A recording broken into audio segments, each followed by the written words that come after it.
இப்போ சாம்பார் எப்படி வைக்கிறேன்னு சொல்கிறேன். அதுக்கு 200 கிராம் அளவுக்கு துவரம் பருப்பு எடுத்துருக்கேன். குக்கரில் ஒரு 2 டம்ளர் அளவுக்கு தண்ணி ஊற்றிக்கிறேன். இப்போ தண்ணி சூடேறிடுச்சு. கழுவி வச்சுருக்க பருப்பை இதோட சேர்க்குறேன்.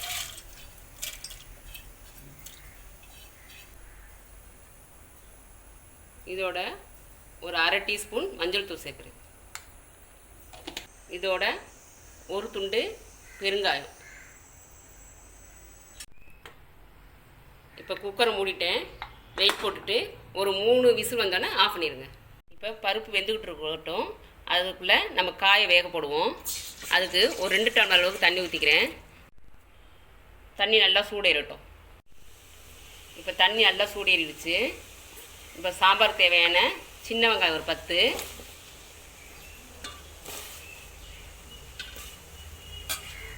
ஒரு தக்காளி. இப்போ சாம்பாருக்கு தேவையான காய் கத்திரிக்காய், சுண்டக்காய், கேரட்லாம் எடுத்துருக்கேன். நீங்கள் வேறு எந்த காய் கிடைச்சாலும் சேர்த்துக்கலாம்.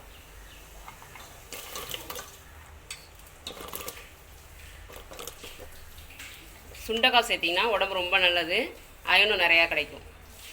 சாம்பாருக்கு ஒரு நெல்லிக்காய் சைஸ் அளவுக்கு கொஞ்சோடு புளி கொஞ்சம் எடுத்து ஊற வச்சுக்கிறேன்.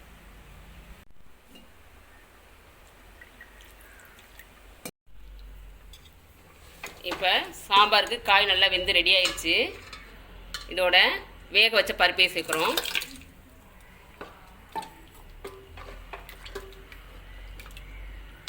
இதோட ஊற வச்சுருக்கணும் புளி அதையும் சேர்க்குறோம். அதோட 1 ஸ்பூன் சாம்பார் பொடி நல்லா கலந்து விட்டுக்கணும். தேவையான அளவு உப்பு.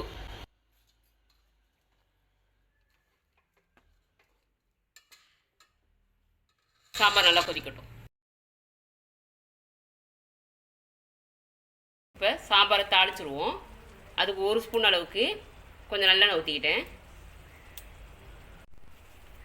இப்போ எண்ணெய் நல்லா சூடேறிடுச்சு. அதோட கொஞ்சம் கடுகு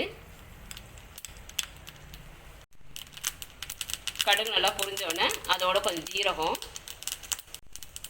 அதோட கொஞ்சோண்டு வெந்தயம்,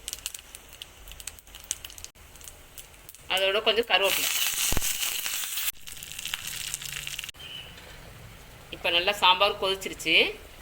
இதை தாளிச்சது இதோட சேர்த்துடலாம். இப்போ நல்ல வாசனையான சாம்பார் ரெடி ஆயிடுச்சு. இப்போ ஆஃப் பண்ணிட வேண்டியதுதான்.